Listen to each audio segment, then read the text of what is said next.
Hi, everyone. I'm Rena Ninen. Thank you for joining us. President Trump says the U.S. has reached a deal with Mexico to avoid tariffs that were set to start Monday. For weeks, the president has threatened to impose tariffs on all Mexican exports if the country's leadership failed to slow migration to the U.S. President Trump tweeted Friday night that he had signaled an agreement with Mexico and that the scheduled tariffs had been, quote, indefinitely suspended. Mr. Trump said Mexican officials agreed to stem the tide of migrants heading toward the southern border.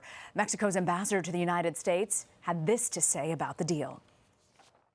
Mexico will take unprecedented steps to increase enforcement to curb irregular migration, to include the deployment of its National Guard throughout Mexico, giving priority to its southern border. Joining us now from the White House with the very latest on this deal, CBS News White House correspondent Weijia Jiang. So, Weijia, in his tweet, the president sort of teased that the State Department would be releasing more details on this agreement. What more can you tell us about the deal?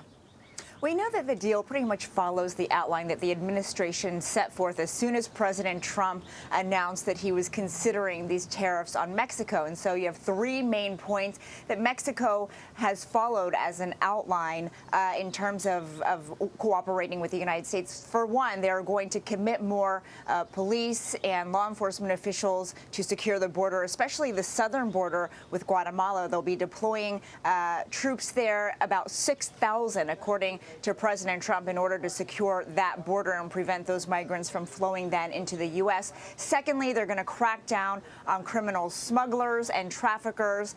And thirdly, they will expand what's called the Remain in Mexico policy, which means people who apply for asylum here in the U.S. while they wait for their cases to play out, they will actually return to Mexico instead of staying here. Of course, this has been a point of contention for President Trump. He says that when they do stay in the U.S., what happens is they're caught and released, as he very much likes to say. So now they will be waiting out their cases in Mexico. But we should point out, Rena, that this is not what the administration was hoping for. The president pushed hard for Mexico to essentially change their asylum laws and become what's called a safe third country, meaning if a migrant enters Mexico or any other country that is deemed safe, that's where they have to stop and apply for asylum. So in this case, the president wanted the migrants to stop in Mexico, apply for asylum there, and that's that, instead of crossing over into the U.S. and applying here. That did not happen. It would have been a major concession. There were talks that at some point Mexico said yes to that, but in the end, that did not happen. And, it's hard to ignore what the president tweeted this morning, Weijia, saying that Mexico has agreed to immediately begin buying large quantities of agricultural product from our great patriot farmers. I mean, does it seem to you like the president sort of shifted the focus here from immigration now to trade? And how do these two issues really fit together? Yeah, absolutely, Rena. That's why there was so much confusion when this initially unfolded, right? Because he was using tariffs in a brand new way to control a completely different policy issue of immigration. But the White House said, yeah, that's exactly what we're doing. And this is all about immigration because there is an emergency and a humanitarian crisis at the border. So we will be able to use this as a tool. But in what was pretty much a shocking tweet by the president, he seemed to contradict himself by saying that Mexico was going to now be purchasing more from our U.S. farmers, which is great news for those farmers. But the two issues have merged together somehow, and we have not received an explanation from the White House about why they were so adamant in the beginning that this was an immigration issue, not a trade issue. But now clearly we're seeing that it is both. It certainly seems that way, Weijia. How do you think that the two countries finally come together on these terms of agreement? Because it seemed at one point they were so far apart. Right. I think, it just took marathon negotiating sessions. We know that yesterday it was the third day of negotiations, and they hammered out a deal after about 11 hours. And so the details of those conversations we may never know. And what we also don't know is how they agreed to measure success, right? I mean, they have said that if these measures do not control illegal immigration in a way that they believe is successful, they will go back to the drawing board, have more conversations, and take further action. But they have not shared what that number looks like. Does that mean a reduction of 50%, of 60% in the flow of migrants? We don't know. But we do know that, again, it seemed that Mexico was very willing to play along with the three key points that the administration wanted. It was just that big asylum policy change that the president ultimately did not get. And the president really campaigned on the promise to tighten security at the southern border. So would you consider this a big win for the president, especially going into 2020? Well, it's important so he can point to it and say, remember that time I was really tough on Mexico and threatened to impose tariffs, and ultimately they caved and said they would do more to prevent illegal immigration. But, you know, that's really TBD because we don't know how these measures will impact the numbers.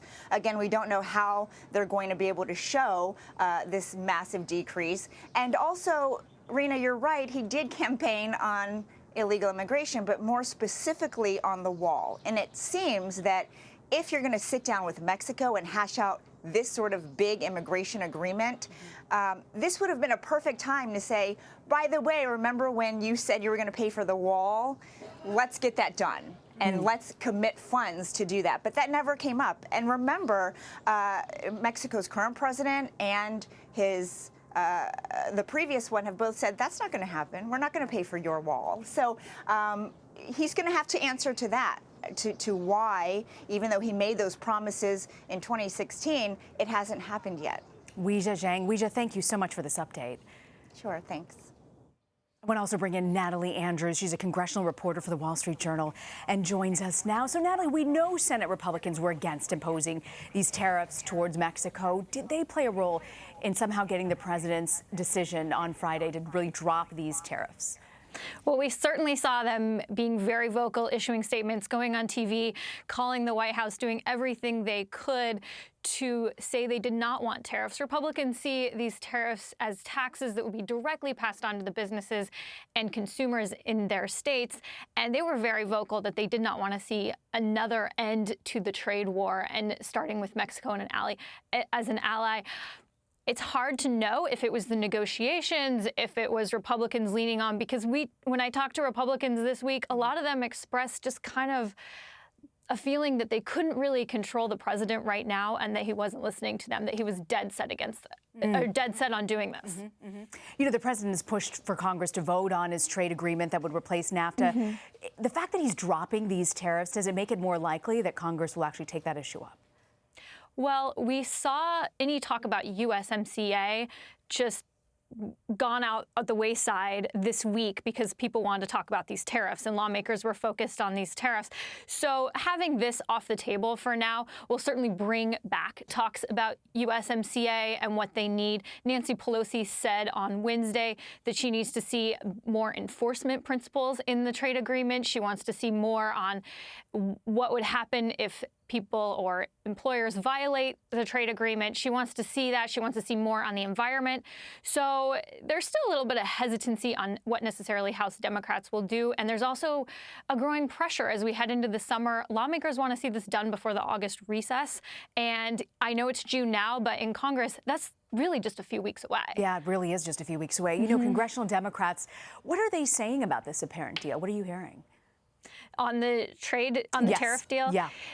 Yeah, we're seeing them kind of a little bit hesitant. They're not happy about the migrants being forced to stay in Mexico when they're doing their asylum claims. They do feel that could be legally challenged.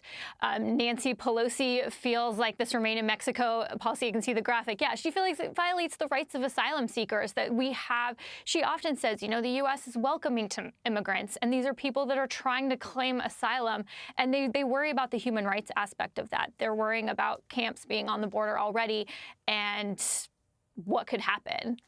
I want to switch gears for a second and ask you, the House Oversight Committee Chairman Elijah Cummings is moving forward with a contempt vote against Attorney General William Barr and Commerce Secretary Wilbur Ross. You know, the two had ignored a subpoena for documents that were related to the Trump administration's attempt to add a citizenship question to the 2020 census. You've been following this story. How do you see this playing out next week?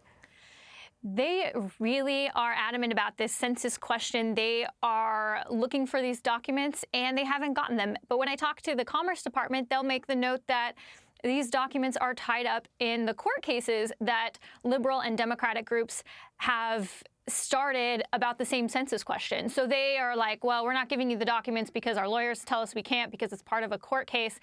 But the Oversight Committee in Congress has subpoenaed them, and they're getting frustrated. They subpoenaed them 2 months ago.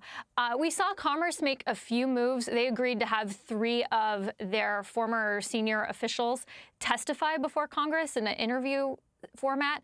And so I was a little surprised when they said they were going ahead with the subpoena vote or the contempt vote, because that was a concession that Commerce thought they were giving. We'll see what happens next week. They actually haven't scheduled the hearing yet on when the contempt vote will be, but I mean, they're back on Monday, so they could schedule it anytime. Speaking of scheduling, I've got to ask you about impeachment. I feel like it's a topic we keep bringing up, but yes, you see more and more activity from Democrats. You know, House Speaker Nancy Pelosi said publicly that House Democrats know what action they need to take, but privately, we've seen reports of Pelosi saying she wants Mr. Trump in jail. There are clashes between her and House Judiciary Committee Chairman Jerry Nadler over starting an inquiry of any sort.